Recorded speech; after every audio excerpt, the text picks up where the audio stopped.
¿Invadirá Donald Trump a Cuba?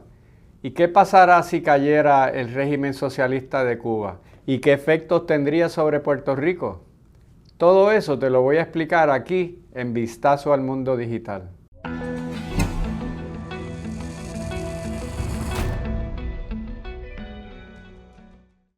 Bueno, Donald Trump ha dicho que el gobierno cubano va a caer pronto y que Estados Unidos va a intervenir. Pero, ¿qué pasaría si sucediera eso? ¿Qué efectos tendría sobre Puerto Rico? Primero, quiero explicarte un poco de cómo fue que llegamos aquí, de dónde sale esa hostilidad. Pues son esencialmente dos razones. La primera razón fue que cuando triunfó la Revolución Comunista en Cuba en el 1959, poco después, el gobierno de Fidel Castro nacionalizó una serie de empresas estadounidenses de petróleo, de banca y otras cosas, y no les pagó lo que ellas entendían que debía pagarle. Así que desde ahí comenzó esa hostilidad. Inmediatamente después de eso, el presidente Dwight Eisenhower estableció un embargo por orden ejecutiva, un embargo parcial sobre el comercio que tenía Estados Unidos con Cuba. Eso después, cuando llegó John F. Kennedy, lo hizo total. Y ese fue el famoso embargo o bloqueo, como le llaman desde allá, desde Cuba. Así que esa fue la primera y probablemente una de las razones más importantes por las cuales comenzó esa hostilidad. Pero además de eso, poco después de triunfar la revolución, Cuba se empezó a mover hacia la esfera política de la Unión Soviética. En aquel momento el premier soviético era Nikita Khrushchev y comenzó pues esa amistad entre Cuba y la Unión Soviética que se convirtió eventualmente en una dependencia económica y política. Así que esas son las dos razones fundamentales: las expropiaciones, nacionalizaciones y la movida de Cuba hacia la esfera de la Unión Soviética en plena Guerra Fría. Eso fue en 1961-62. Poco después de eso se dio el incidente de la famosa invasión por Bahía de Cochinos, Playa Girón, como le llaman en Cuba, que fue un fracaso y mataron o arrestaron a todos los que fueron allí.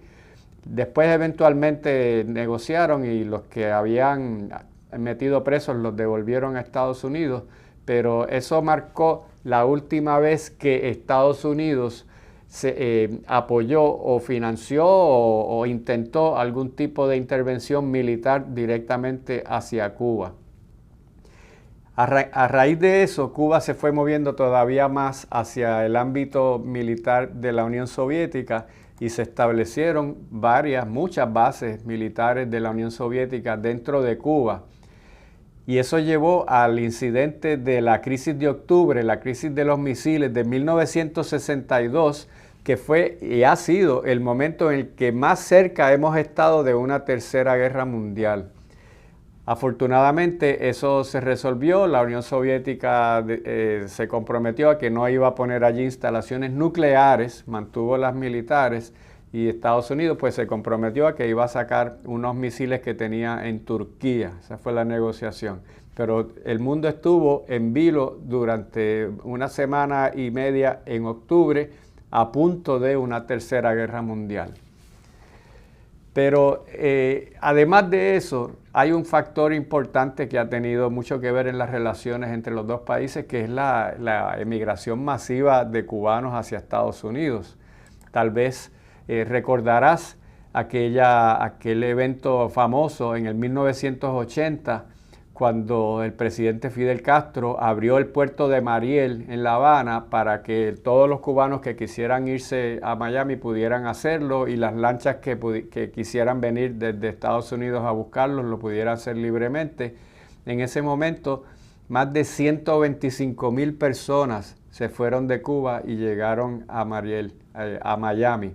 Te acordarás de la película Scarface. Bueno, pues esa película se da a raíz de la figura que Tony Montana es uno de esos, lo que llamaron marielitos que llegaron a Miami. Sigamos así porque es un recuento bien breve, histórico. a la caída de la Unión Soviética y el bloque soviético en Europa Oriental. En ese momento mucha gente pensaba que a Cuba le iba a pasar lo mismo porque cayeron muchísimos gobiernos, todos los gobiernos de Europa Oriental y la Unión Soviética, y la Unión Soviética era el benefactor de Cuba, le compraba azúcar, le vendía muy barato petróleo y lo protegía, pero no sucedió, a pesar de que Cuba experimentó un momento bien difícil económico, hubo mucha escasez de productos. Ellos le llamaron a eso el periodo especial durante la década del 90, y eso generó mucha pobreza, más emigración también de parte de Cuba, pero consiguieron sobrevivir, el gobierno cubano consiguió sobrevivir. ¿Y cómo fue que lo hizo? Pues con mucha resiliencia, como decimos aquí en Puerto Rico, pero inclusive tuvo que enfrentar que todavía apretaron mucho más el embargo. En 1996, el presidente Bill Clinton firmó la ley Helms-Burton, que fue una ley aprobada por el Congreso, que no solamente mantenía el embargo como estaba, sino que lo hacía más extensivo. Ahora cualquier compañía, aunque no fuera de Estados Unidos, que tuviera inversiones en Cuba, no podía invertir en Estados Unidos.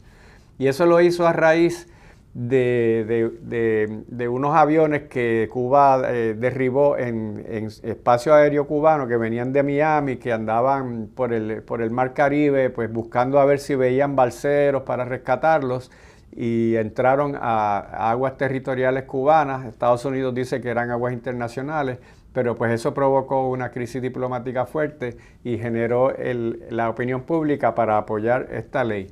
Pero una cosa significativa de esta ley es que por primera vez fue el Congreso quien aprobó el embargo. Anteriormente Kennedy y Eisenhower lo habían hecho con órdenes ejecutivas. Es decir, si algún presidente quisiera terminar el embargo, ya no lo puede hacer por cuenta propia, sino que tiene que pasar una ley en el Congreso. Así que es más complicado todavía hacerlo de lo que había sido hasta ese momento. Y te hacía la pregunta, ¿cómo fue que Cuba sobrevivió cuando ya la Unión Soviética no era su aliado, no tenía esa ayuda? Pues fueron bastante creativos.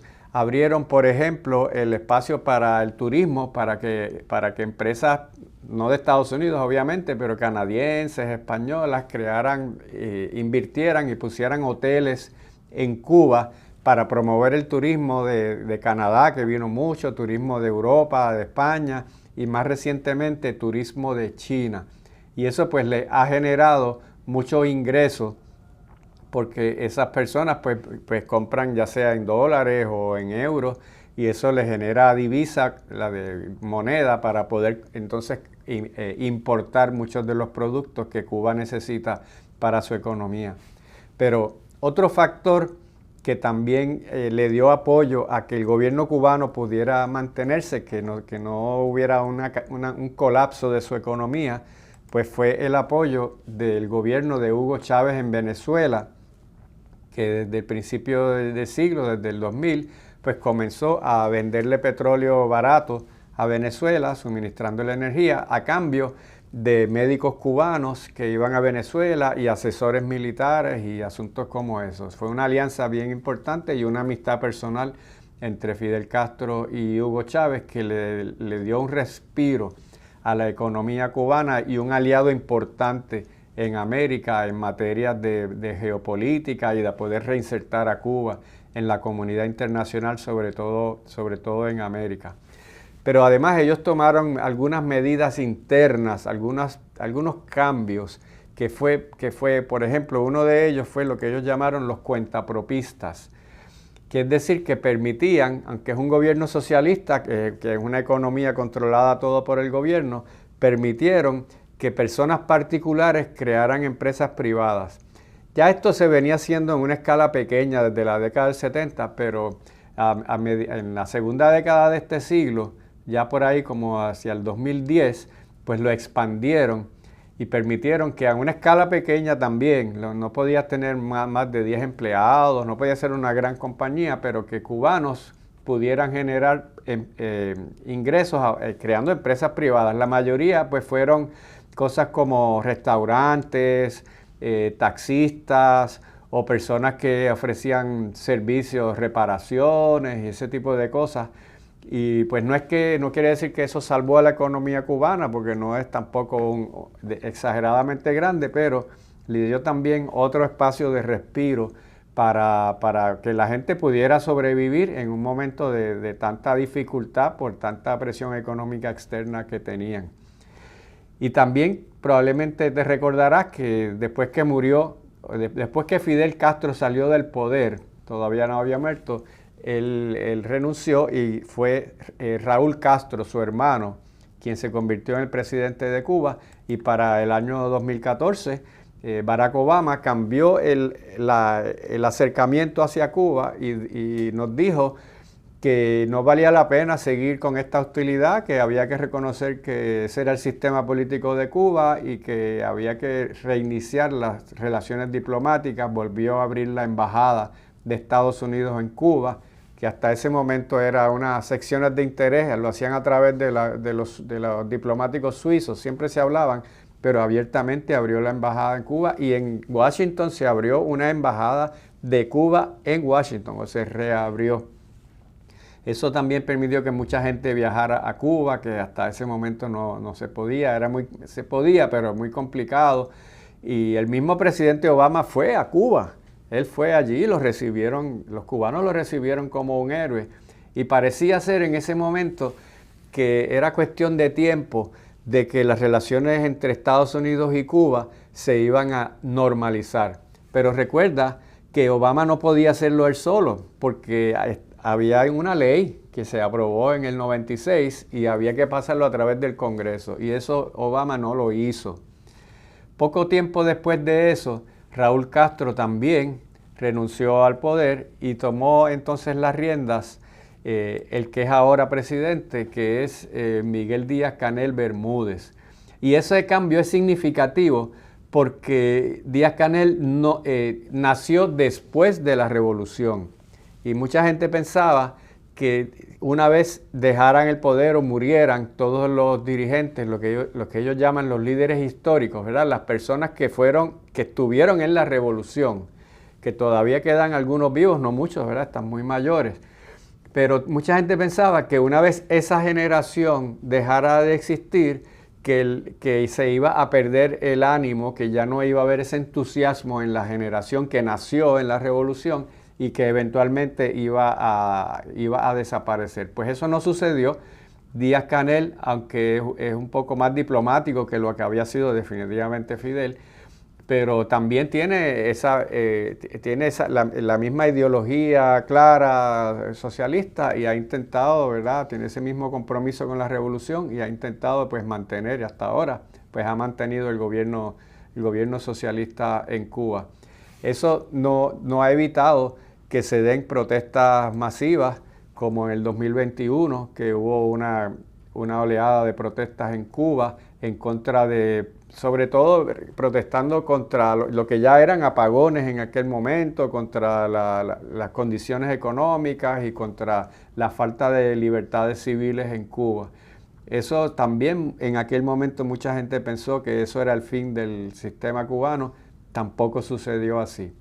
Pero no te vayas, porque voy a hablarte a continuación sobre cómo eso ha cambiado en las relaciones entre Estados Unidos y Cuba y hasta dónde puede llegar eso en nuestros días.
Bueno, es que ha cambiado en las relaciones entre Estados Unidos y Cuba desde que estaba Barack Obama, pues mucho. Porque enseguida que Donald Trump llegó a la presidencia en su primer término, dijo que eso se acababa. Dijo que Estados Unidos no iba a mantener relaciones diplomáticas con Cuba, que eso de aceptar que Cuba era socialista y que había que tener amistad con ellos, que eso se acabó. Así que inmediatamente detuvo gran parte de las cosas que había hecho Barack Obama y sobre todo pues cambió nuevamente el rumbo y regresó a la política de hostilidad abierta que había tenido Estados Unidos durante mucho tiempo. Biden no detuvo eso, hizo algunas cositas, pero Biden básicamente dejó eso ahí. Cuando regresó Donald Trump ahora en su segunda presidencia ha sido mucho más agresivo hacia Cuba todavía de lo que había hecho antes. Ha declarado que Cuba es un peligro para la seguridad nacional de Estados Unidos. Recuerda que algo así fue lo que dijo con Venezuela y terminó capturando a su presidente. Pero también hay que ver que una de las personas que más influencia tiene sobre Donald Trump en política exterior es Marco Rubio, el secretario de Estado, cuyos padres son cubanos, aunque llegaron a Estados Unidos antes de la revolución, pero obviamente él se crió en la comunidad cubana y para él Cuba es algo personal. Para él es un objetivo fundamental, imprescindible, que haya un cambio de gobierno en Cuba. Y eso es probablemente la mayor influencia que tiene sobre Donald Trump es Marco Rubio. Recuerda también que con esta doctrina Monroe que le llaman, que es el resurgir de la doctrina Monroe, que es la intervención de Estados Unidos en América y en América Latina, pues Cuba se convirtió de nuevo en un foco importante. Sabemos que primero fue Venezuela. Ya sabes lo que pasó en enero con el presidente Maduro, que se lo llevaron. Pero ¿qué efecto tuvo eso sobre Venezuela, sobre Cuba? Pues un efecto grandísimo. Lo primero fue, pues que ¿te acuerdas lo que te comenté? Que Hugo Chávez y Fidel Castro tenían esa amistad y que Venezuela le daba mucho petróleo a Cuba. Pues ese petróleo venezolano se cortó. ¿Y qué efecto ha tenido eso? Pues apagones masivos en Cuba. El propio presidente Díaz-Canel lo ha dicho, llevamos 3 meses sin recibir energía. El otro país que le enviaba mucho petróleo a Cuba era México, o sea, que le vendía petróleo era México. Pero también lo ha dejado de hacer porque Donald Trump le puso presión y sabemos que México también tiene mucha influencia de Estados Unidos en México. Esa es otra historia que en otro podcast hablaremos. Pero así que Cuba recibía mayormente de Venezuela y de México el petróleo. En otro momento lo recibió de la Unión Soviética. Y ahora no lo está recibiendo de Rusia tampoco, que también le pusieron sanciones por la guerra de Ucrania. Así que eso ha generado un problema energético bien serio en Cuba. Cuba tiene petróleo, no tiene la cantidad de petróleo que tiene México o que tiene Venezuela, pero ellos también tienen industria petrolera. Recuerda que Cuba está en el Caribe, pero también está en el Golfo de México, así que ellos también tienen petróleo. Y ya con eso han podido hacer algo, ¿verdad? Han compensado un poco esto, pero nada que ver con todo lo que necesitan, además que su industria de refinamiento de petróleo tiene una infraestructura que no está al día y no tienen la capacidad ni de extraer ni de refinar todo el petróleo que ellos potencialmente tendrían allí para hacerlo. Están generando industrias también de energía solar, eólico, todo eso, pero están bien lejos de poder compensar la falta del petróleo importado que necesitaban. Y eso pues ha creado un problema serio porque sin energía no solamente es que no haya luz en las casas de la gente, es que no se puede producir, las compañías no pueden, no hay producción manufacturera si no hay electricidad.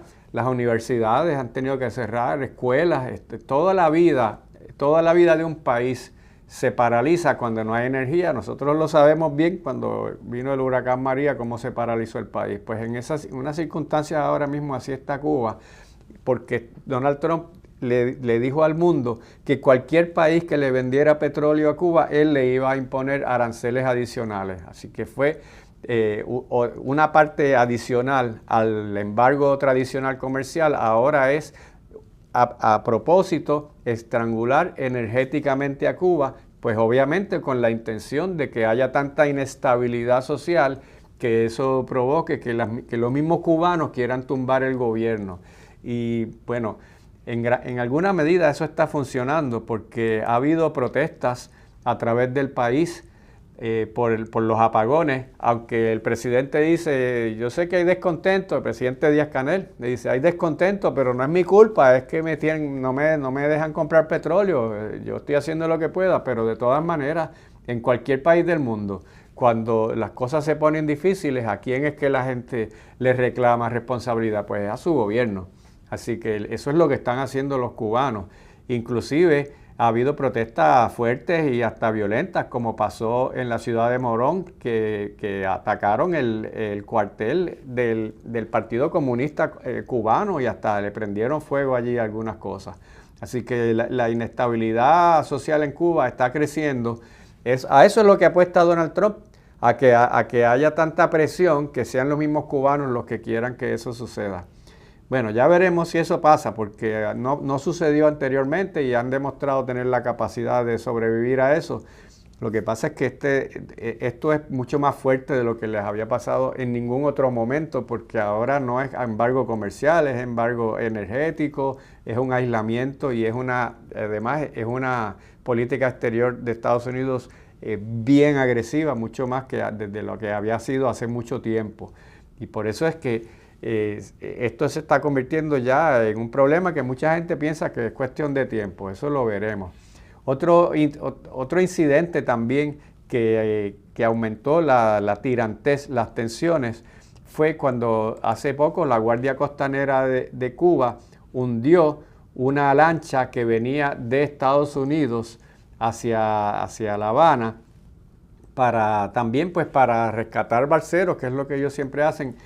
El gobierno cubano dijo que que se habían metido en aguas territoriales cubanas, que traían armas, que venían con la intención de promover una insurrección armada. Inclusive mostraron fotos de un arsenal de armas y que tenían derecho a hacerlo porque estaban protegiendo su país contra invasores, ¿verdad? Contra una agresión externa. Pero de todas maneras, en otro momento de la historia, eso habría quedado allí, ellos habrían dicho eso, y por más reclamos que le hiciera Estados Unidos, no habría pasado nada. Pero mira si sabemos que están en un momento bien difícil y que están sintiendo la presión, que tal vez te has enterado de esto, pero Miguel Díaz-Canel, el presidente, anunció que va a permitir que agentes del FBI vayan a Cuba, que vayan a La Habana para investigar cómo fue que sucedió eso. Eso es insólito, que él permita a agentes del FBI que entren a Cuba para ayudarlos a investigar qué pasó ahí. Todavía no han ido, pero él anunció que lo iba a permitir. Eso demuestra que siente una presión tan fuerte que está tratando de ver cómo negocia, qué cosas hace, por qué. ¿Qué es lo que quiere evitar? Pues quiere evitar que haya algún tipo de intervención armada, que le pase lo que le pasó a Nicolás Maduro, o quiere evitar que el estrangulamiento económico y energético llegue a su mayor punto, que sea que haya una insurrección en Cuba contra el gobierno. No cabe duda que el gobierno de Cuba está sintiendo la presión y que están tratando de hacer todo lo posible para que no le suceda lo que le pasó a Venezuela. Aunque no te creas que Cuba es Venezuela, y lo que hizo Estados Unidos, que entró y se llevó a Nicolás Maduro, en Cuba no sería tan sencillo, porque en Cuba las Fuerzas Armadas están mucho más comprometidas con la revolución, ideológicamente están más allegadas al gobierno. No es que Cuba tenga un ejército que pueda pararse frente a Estados Unidos, en verdad ningún país lo tiene. Pero sí podrían ofrecer una resistencia que no ofrecieron las Fuerzas Armadas venezolanas. Te acordarás que quiénes fueron los que murieron defendiendo a Nicolás Maduro. Fueron cubanos, que allí había muchos asesores y había militares cubanos en Venezuela. Así que por eso también es que Donald Trump está siendo mucho más precavido en el lenguaje que usa sobre una posible invasión a Cuba, porque él y sus asesores, sobre todo los asesores militares, saben que pues sí podrían, si quieren, tienen el poder para invadir a Cuba, pero que ahí podría desatarse algo más violento y podría haber bajas tanto de cubanos como de estadounidenses.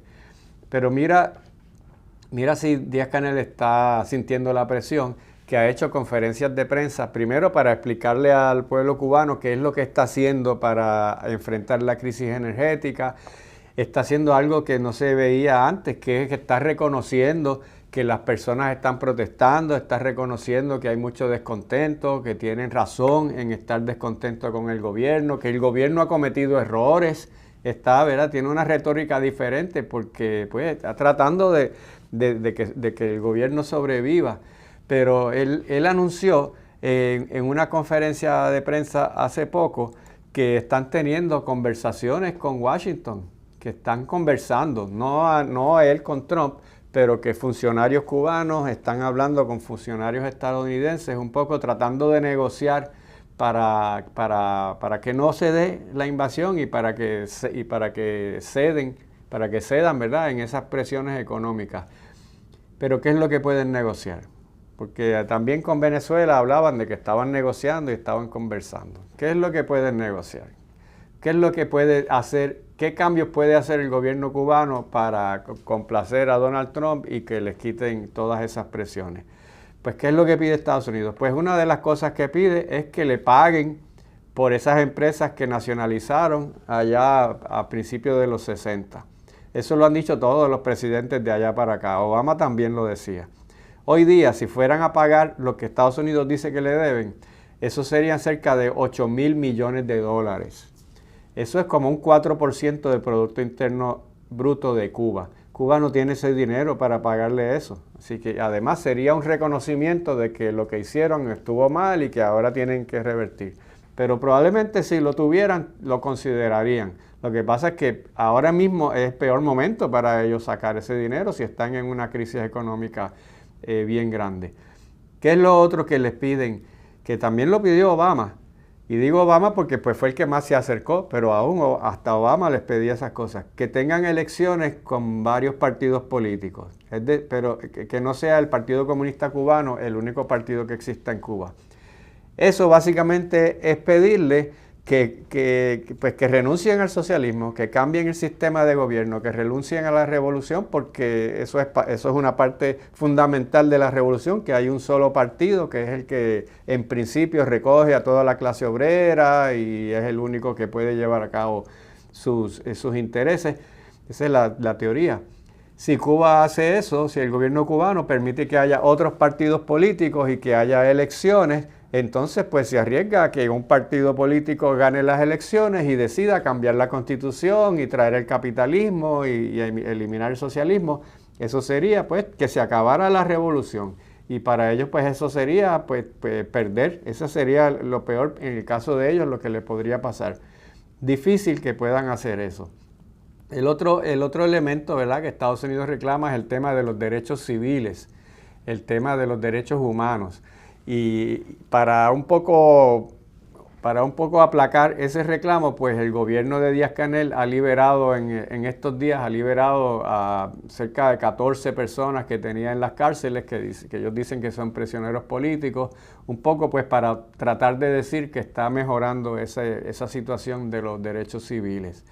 Pero si hablamos de negociaciones, francamente es muy poco lo que... Una negociación quiere decir que tú cedes algo y el otro cede otra cosa.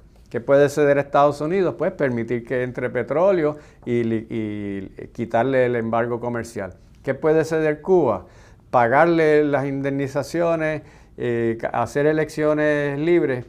Difícil que ellos admitan hacer eso, así que yo no tengo mucha expectativa de que unas negociaciones vayan a llevar a una resolución satisfactoria de esto, que no sea mantener esa tensión. Y Trump últimamente también le han preguntado que si va a hacer algo con Cuba, y él, mira lo que respondió, él dijo, yo estoy hablando con los cubanos, pero acuérdate que también había dicho eso sobre Venezuela, eso es un poco para ganar tiempo, y él dijo, eso es un gobierno fallido, eso como quiera, eso va a caer, y si lo podemos hacer por las buenas, pues lo haremos por las buenas, pero si no, haremos lo que haya que hacer. Así que aunque él ha dicho que descarta una intervención militar, no la ha descartado. Él no ha quitado ninguna alternativa sobre la mesa. ahora mismo está ocupado con Irán. Y así mismo lo dijo, mientras yo esté con la guerra con Irán, yo no voy a hacer nada para Cuba. Eso pues le da tiempo, gana tiempo hablando de Cuba, pero también por un lado pues le da un poquito un respiro al gobierno cubano en términos de que pueden saber, tener casi seguro de que por ahora no va a haber una intervención militar en Cuba mientras Estados Unidos esté en una guerra con Irán. Pero sí les dijo, pero deja que yo termine con Irán, después voy contigo. Y si lo hace, probablemente lo va a tratar de hacer antes de las elecciones congresionales de noviembre, porque eso pues le daría mucho ímpetu a sus candidatos congresionales republicanos, que ahora mismo las encuestas de opinión pública dicen que van a perder por lo menos la Cámara de Representantes.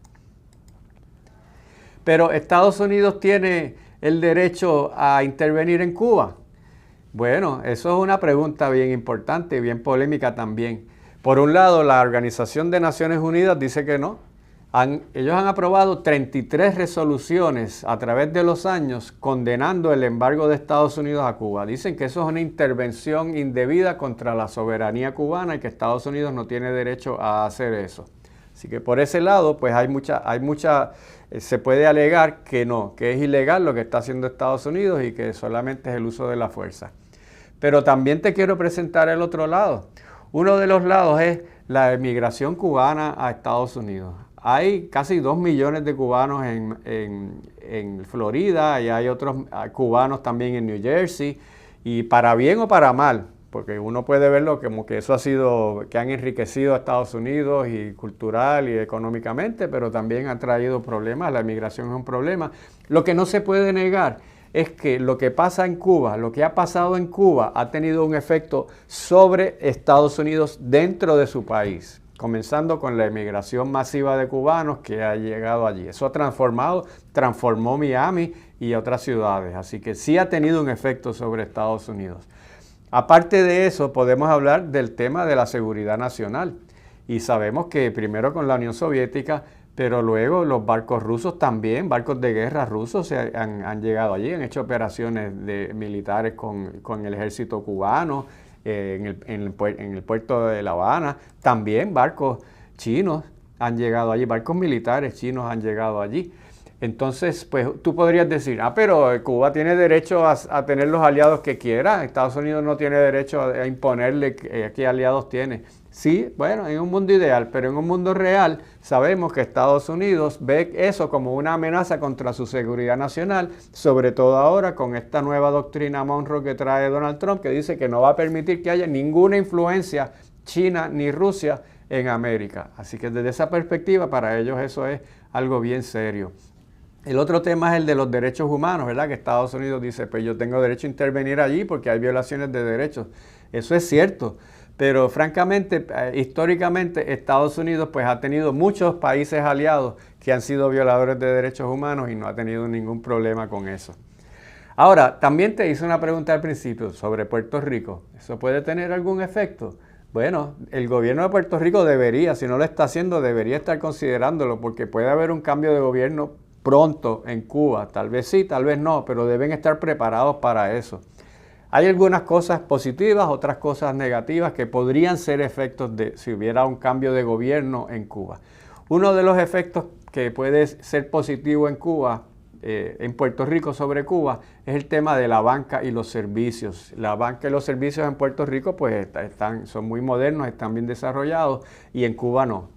Entonces muchos bancos, empresas de seguros, de servicios de técnicos de abogados, todo este tipo de profesionales podrían aprovechar el espacio que se abriera en Cuba si Cuba, ¿verdad? Si cambiara el régimen y se abriera el embargo y empezara a entrar inversión extranjera estadounidense, muchos puertorriqueños y compañías puertorriqueñas y bancos y empresas de seguro podrían aprovecharse de ese espacio porque allí hay poco conocimiento sobre cómo funciona eso porque tienen un sistema socialista desde hace mucho tiempo. Pero eso requeriría un cambio de cultura de parte de muchas de esas empresas en Puerto Rico que tienden a ser bastante conservadoras. Otro sector que podría beneficiarse es el de la construcción porque Cuba tiene una infraestructura muy anquilosada y va a requerir de mucha inversión privada para construcción y eso pues esa industria en Puerto Rico podría beneficiarse también. Pero también hay unos efectos posibles negativos. El primero que viene a la mente es el turismo. Por ejemplo, la playa de Varadero, que es una playa gigante, hermosa, pues eso puede atraer mucha inversión de hoteles y mucho del turismo que viene a Puerto Rico podría irse allí. Pero realmente no es a nosotros a quien nos afectaría eso más, sino sería, por ejemplo, a República Dominicana, Jamaica, porque el tipo de turismo que va allí es un turismo que tiene paquetes de lo que llaman all inclusive, es más económico que el turismo de Puerto Rico, y Cuba competiría directamente con esos países.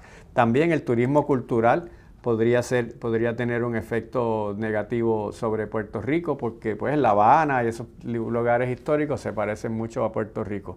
Pero hay otro elemento además del turismo, que son las farmacéuticas, porque Cuba sí ha desarrollado una industria farmacéutica, hacen medicinas, tienen productos biomédicos, y eso podría generar, ya sea que farmacéuticas que están en Puerto Rico quisieran invertir allá y aprovechar el conocimiento y el desarrollo de investigación, o unas que vendrían acá pero no lo harían porque se irían para Cuba. El otro elemento que puede tener un efecto sobre Puerto Rico es el político, porque si Cuba se abre y Cuba se convierte entonces en una prioridad para Estados Unidos en términos políticos, pues entonces se afectan cosas como la movida hacia la estadidad, o, ¿verdad? En otras palabras, Puerto Rico entonces bajaría mucho más en la lista de prioridades políticas de Estados Unidos, porque Cuba pues se convertiría en el foco en ese momento, en la novedad, y gran parte de la clase política, del presidente, pues estarían enfocándose a lo que suceda allí en Cuba. Así que como ves, lo que pasa en Cuba tiene un efecto sobre Estados Unidos. No sabemos exactamente qué es lo que va a suceder, pero debemos estar preparados, y yo le hago una invitación al gobierno de Puerto Rico a que esté preparado para que tenga un plan de contingencia en caso de que eso suceda y que no nos coja por sorpresa. Dura Streaming, un canal con una oferta variada de contenido hecho para ti. Transmisiones en vivo y programas digitales sobre temas de actualidad, política, economía, bienestar financiero, salud, seguridad y más. Todo para informarte, educarte y entretenerte. Desde un solo lugar. Dura Streaming por YouTube. Únete a la familia de Dura Streaming suscribiéndote a nuestro canal de YouTube y activando la campanita.